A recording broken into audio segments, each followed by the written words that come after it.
Olá, muito boa noite para você. Um levantamento do Instituto Brasileiro de Geografia e Estatística, o IBGE, aponta que até 2020 a expectativa de vida da população deverá superar os 80 anos, 30 a mais do que em 1940. O estudo revela ainda que até a metade desse século, pessoas com mais de 60 anos representarão 30% dos brasileiros. Em 2010, eram 11%. Esse envelhecimento do país se deve à chamada Revolução da Longevidade, fenômeno social que resulta de um maior controle sanitário, acesso a novas tecnologias na área da saúde e também queda na taxa de fecundidade. Mas o problema de atingir o mesmo parâmetro de nações desenvolvidas, como Japão, Estados Unidos e Europa, é que reflexos da crise econômica, como a inflação e o desemprego, acaba tornando o envelhecimento um fardo. De acordo com dados do Cadastro Geral de Empregados e Desempregados, mais de 3 milhões de pessoas de 50 a 64 anos e mais de 100 mil com mais de 65 anos perderam o emprego nos últimos 12 meses. A Relação Anual de Informações Sociais registra que dos 16 milhões economicamente ativos com mais de 65 anos, menos de 138 mil ocupam vagas formais no mercado de trabalho.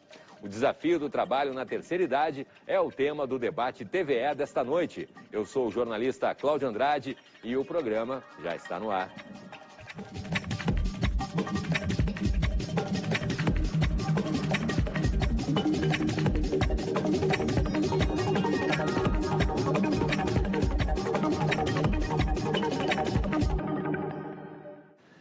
A gente lembra sempre que o programa está sendo transmitido ao vivo em HD no 507 da NET e também no site da TVE. E você pode participar pelo nosso WhatsApp através do 984-516352. Conosco aqui no estúdio, a gente tem também aí o nosso coordenador aqui, acompanhamento da rede de atendimentos da Fundação Gaúcha do Trabalho e Ação Social, o Adenilson Arruda. E a gente vai receber também daqui a pouquinho, que já está aqui no estúdio, está chegando agora, a Lúcia Garcia, pesquisadora do DIEESE. Mas eu vou começar conversando então com a Adenilson. Situação que não tem como se reverter esse aumento da população na terceira idade, pelo menos, né, num curto espaço de tempo. E como é que fica a situação, então, desse país, digamos, velho agora, Denilson? Boa noite. Boa noite, Cláudio. Não tem como reverter e essa não reversão é uma coisa boa, é sinal de que a gente está vivendo mais e possivelmente com mais qualidade. Exatamente, né? Agora, é um debate que precisa ser feito com qualidade e tu falaste da Lúcia como pesquisadora e eu sempre evoco a importância das pesquisas nesse tipo de assunto, por quê? Porque é algo que não tem como a gente fugir do debate, a gente precisa qualificar o debate. A gente precisa ter elementos para que a gente consiga manter e estruturar a nossa sociedade para que contemple todos de forma igualitária. Então, assim, que as oportunidades que o jovem de 20 anos tenha, o agora jovem de 60, de 65, eu digo jovem porque sim, hoje com 65 anos, com 70 anos e tem toda a vitalidade, toda a disposição para trabalhar. Eu, pessoalmente, trabalho com pessoas que têm 68, 61 no meu departamento, que são extremamente ativas, exatamente. E mudou mesmo, né? A gente olha fotos assim, por exemplo, os nossos avós ali, nos anos 50 ali, tinham um cara de avós mesmo. Isso. E hoje não, já não é tanto as próprias roupas, né? A postura, né? A gente vê que não, que mudou completamente, assim, pessoas com 60, 65 anos, com uma postura e tal, e como você falou, com uma vitalidade. Por isso a necessidade de qualificar o debate. Com pesquisas qualificadas, com instrumentos qualificados, porque a gente não pode tornar o debate unilateral. Em que aspecto? Encarar o envelhecimento da população como algo negativo. Ok, estamos envelhecendo e agora fazemos o quê? Temos um problema. Isso também pode ser uma solução para N outros problemas. Vamos ter que ver como é que a gente pode fazer. A sociedade tem que se estruturar para isso. Né? E com vários mecanismos. E todo mundo tem responsabilidade para atuar nesses mecanismos. Né? Então, o que acontece? A gente tem o Estado, a gente tem os outros setores da sociedade, a própria população idosa, cada uma fazendo a sua parte.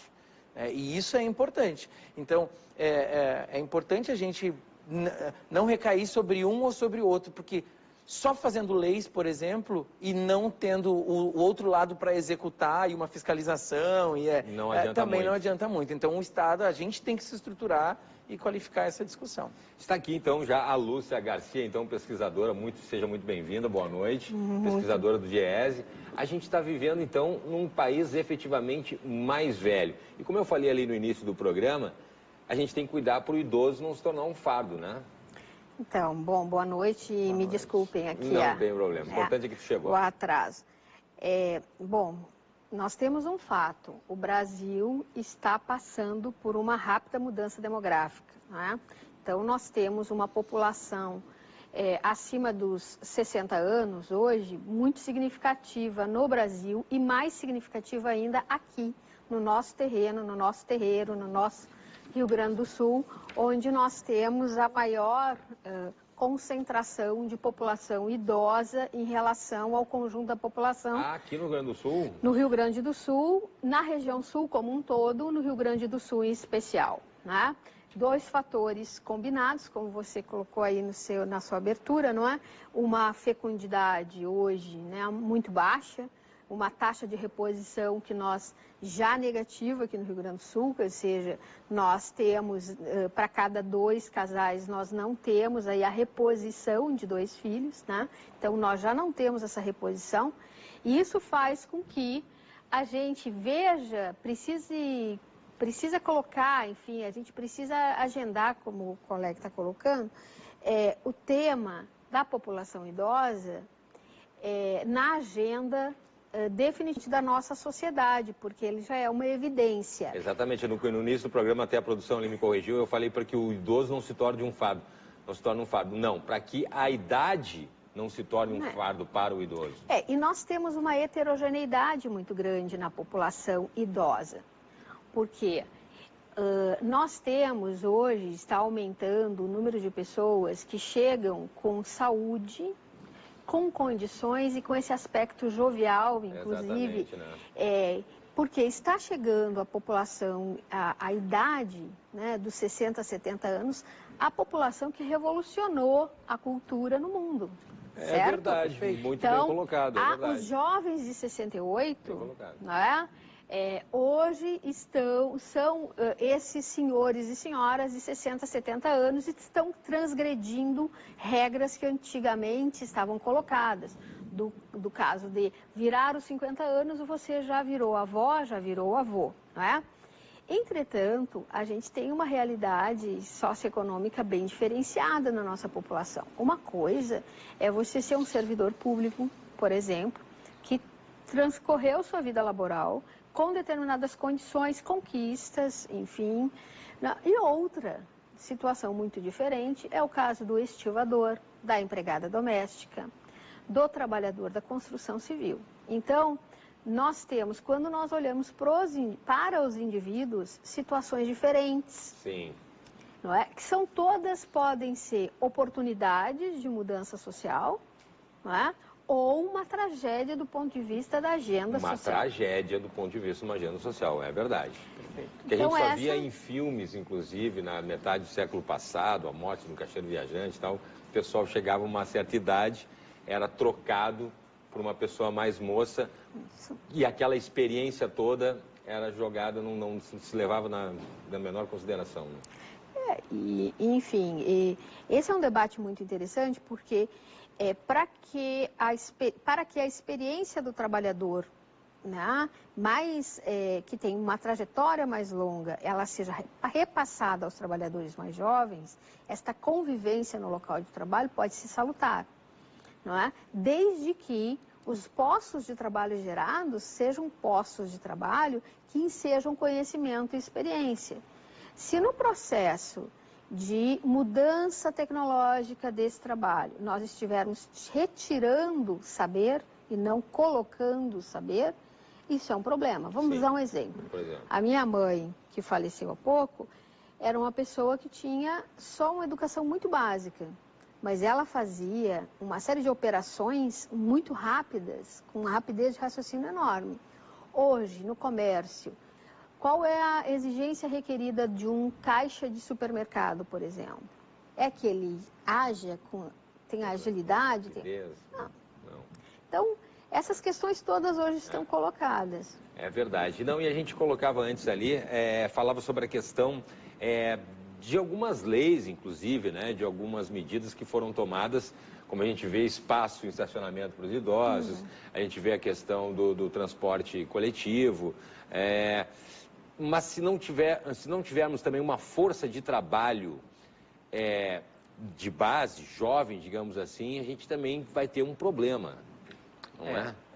Eu acho que a gente está no momento, como já foi falado aqui, triplamente, né, que essa agenda, ela urge, né? A gente precisa de frentes, e não só de uma frente, não só uma frente, eu digo não só uma frente jovem, porque é uma frente geral, entendeu? Essa é uma responsabilidade de todos, é uma responsabilidade da sociedade. Quando a gente fala, e eu achei muito salutar, importante, quando a Lúcia comenta sobre essa diferença dessas pessoas que hoje são chamadas de pessoas da terceira idade, porque a gente, até não sei se o grande público que está nos assistindo sabe, mas a gente na Fundação, a gente administra o Cine, né? Então, por que eu falo isso? Porque o nosso público é basicamente esse público diferenciado que a Lúcia está falando, né? A gente tem um público que ele é um público mais carente, né? Ele já vem mudando... devido aos problemas que a gente vem enfrentando, né, na nossa sociedade, vem mudando um pouco. A gente já tem aumentado muito o número de pessoas qualificadas e pessoas com graduação, com especialização. Sim. Mas ainda, de um modo geral. Mas ainda a gente tem um público que basicamente, o nosso público considerado de terceira idade ainda é um público que basicamente se enquadra em vagas que são de doméstica, que são de pedreiro.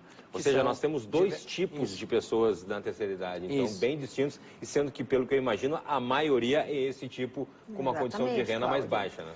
Assim como nós, quando conversamos sobre juventude, nós chegamos à conclusão que existem juventudes, não é? Sim. Quando nós falamos de população idosa, nós temos que falar dos nossos velhos, né? De classes sociais diferentes, trajetórias diferentes, sexos diferentes, não é? Então, adentrando nessa questão, né? Nós temos o fato de que as mulheres são mais longevas que os homens. Vivem mais que os homens. Nós temos a questão da velhice desamparada e pobre. Que é a maioria, né? Pelo que você está falando. Exatamente. E nós temos as pessoas que chegam a uma determinada idade, a essa idade de 60, 65 anos, 70 anos, que acumularam ao longo da vida experiências que abrem os seus estabelecimentos hipster, né? A sua cervejaria, isso. A sua nova floricultura, a sua livraria, os seus cafés, que essa é uma população que tem uma outra condição. E nós temos ainda a população idosa que é demandante de serviços públicos. Saúde, não é? Amparo. Essa população, ela gera mercado para outra população mais jovem, porque nós temos uma economia do cuidado, onde a população mais idosa, ela mobiliza a economia. Com certeza, mas ela tem que ter um poder economicamente, né, saudável, assim, digamos assim, fazendo, né? Porque você comentava ali do pessoal que empreende, né? Mas nem todos são assim, porque realmente existe um mercado. A saúde, por exemplo, é grande, né? E uma série de outros mercados, uma vez que a pessoa de mais de 50, mais de 60 anos está saindo mais, está indo mais para restaurantes, está viajando mais, né? Está consumindo mais, então existe esse mercado. Só que nem todas essas pessoas mais velhas têm condições de economicamente suprir o mercado das pessoas mais novas, né? Então, quando a gente fala de uma população, 21% da população com 10 anos e mais, da população aqui na região metropolitana de Porto Alegre, já tem mais de 60 anos. Não, esse dado é importantíssimo. 21%. 21% da população de Porto Alegre tem mais... Da região metropolitana. Tem mais de 60 anos. Eu acredito que é isso mesmo. Então a gente tem um mercado aí, né? Falando em mercado de trabalho, e o preconceito, a gente fala muito em preconceito com uma série de situações, com as pessoas mais velhas, como é que vocês notam isso? Ele existe? Porque, na verdade, vai ser um preconceito, então, com uma grande parte da população daqui a pouquinho. Pois é. Os jovens vão ser minoria daqui a pouco. Por isso que no começo do programa eu comentei sobre a necessidade de qualificar o debate, né, o debate social. Porque a Lúcia falou muito bem em relação aos nossos velhos, né? Velhos, os coroas. Porque então, quando a gente fala dessa qualificação... Meu irmão que chama meus pais, não, eu vou pra praia, tu vai sozinho? Não, eu vou com os velhos. E o tempo está passando, né? Essa heterogeneidade é algo que a gente precisa trazer e precisa estudar, porque tem que ter cuidado para a gente não colocar tudo no mesmo balaio, né? E ao colocar tudo no mesmo balaio, a tendência é gerar situações de preconceito, porque daí o teu preconceito costuma ser com aquele grupo, né? Com aquele grupo, tu coloca todo mundo, tu coloca um rótulo naquele grupo e ali fica. A gente, por exemplo, analisando os números do Cine, da FGTAS, da Fundação, a gente tem algumas coisas que chamam a atenção que faz com que a gente deduza algumas coisas em relação ao preconceito. Por exemplo, uma das coisas que se fala muito na maioria das entrevistas, quando se fala, é em relação à falta de qualificação. Sim. Em regra, essas pessoas elas são extremamente qualificadas e ainda assim não são empregadas. Então, qual é a justificativa para esse tipo de coisa? Boa pergunta. Né? Uma ótima pergunta. Por isso que anteriormente eu estava falando que essa é uma responsabilidade de todos. Né? Sim. Então, assim, ó, só vou cuidar disso só quando eu ficar mais velho. Exatamente. Porque se não é problema meu, eu sou jovem. Se a fundação procura o empregador, se o Estado está tentando gerir e levar até a população as vagas ofertadas, né? O que está acontecendo? Aonde que tem boi na linha aí que não está? Então, assim, todo mundo tem que fazer a sua parte. Tá? Então, assim, se o Estado vai buscar fazer a sua parte, a população vai se qualificar, porque essa pessoa nessa idade, em geral, ela tem qualificação. Então, o que está acontecendo? Talvez um pouco do preconceito. Talvez. Um pouco do preconceito. Talvez. E a gente tem a situação também, por exemplo, da aposentadoria. Se passar a reforma, a pessoa tem que trabalhar ali até os 65 anos para ter sua aposentadoria integral. E haja vaga para todo mundo aí. Sim, nós temos um problema hoje concreto, porque o fato de existir uma população qualificada, saudável, inteligente, pronta para gerar bens, serviços para o teu conforto, para o conforto da família e para a riqueza de uma região, não interessa se na roda econômica da acumulação não for interessante empregar. Claro. Certo? Então, assim, o emprego, a geração de um emprego, ela é um objetivo da sociedade, porque ela não é um objetivo da empresa. A empresa, verdade. O objetivo da empresa é gerar lucro, remunerar o seu dono. Esse é o objetivo da empresa. Então, a sociedade tem que ter para si o objetivo de gerar empregos, no sentido de que busca a sua estabilidade social. Porque senão nós vamos ter, como nós já estamos tendo em Porto Alegre e na região metropolitana, pessoas de mais idade nas calçadas, na informalidade. Que nós não víamos antes, é verdade. Que nós não víamos há 20, 30 anos atrás, você não via isso. O problema de nós termos uma legislação de previdência que hoje já é restrita, ela hoje já tem uma restrição, não é? Ela não é perfeita, ela não tem uma ampla cobertura, ela é restrita. Na reforma da previdência, ela vai se tornar mais restrita ainda, certo? E a reforma trabalhista, com a qual nós já estamos convivendo, ela dificulta a trajetória laboral. Portanto, nós teremos mais pessoas de mais idade tendo de permanecer no mercado de trabalho, pressionando, e aí, sim, nós não temos empregos para todos. Pois, exatamente, teria. Certo? E, além disso, nós temos uma condição de que nem todos chegam à velhice com habilidades e condições com a mesma qualidade. Qualificação. Exatamente. Então, esse é um problema que nós vamos ver. Nós vamos começar a ter acampamentos de idosos na rua, desamparados. Porque não tem o que fazer, daí os idosos não vão ter o que fazer, não tem saída. Exatamente. Então, o Estado, ele existe para absorver essas demandas sociais.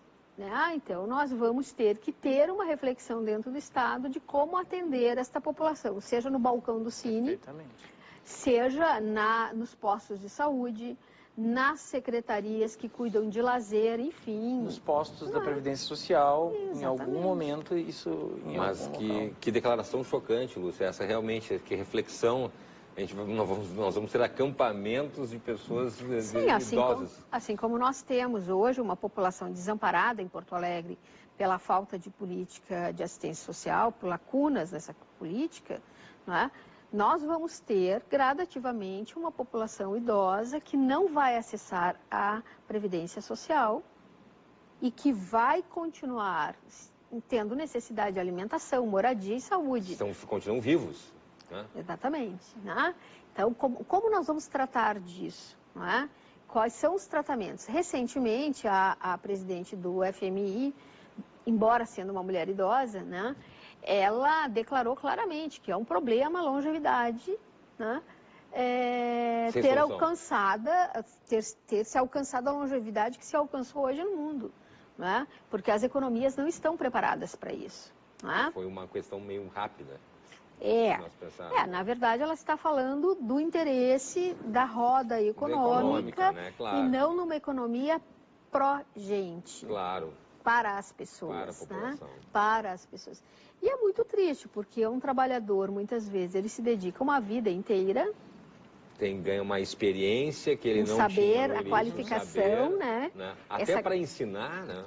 Pois é, e ele se torna uma peça obsoleta rapidamente, né? Então, são experiências diferenciadas, mas que precisam estar hoje nesse nosso debate. Temos esse problema. E nós somos uma nação pobre. Nós somos uma nação pobre, exatamente por isso que eu enfatizei ali no início do programa.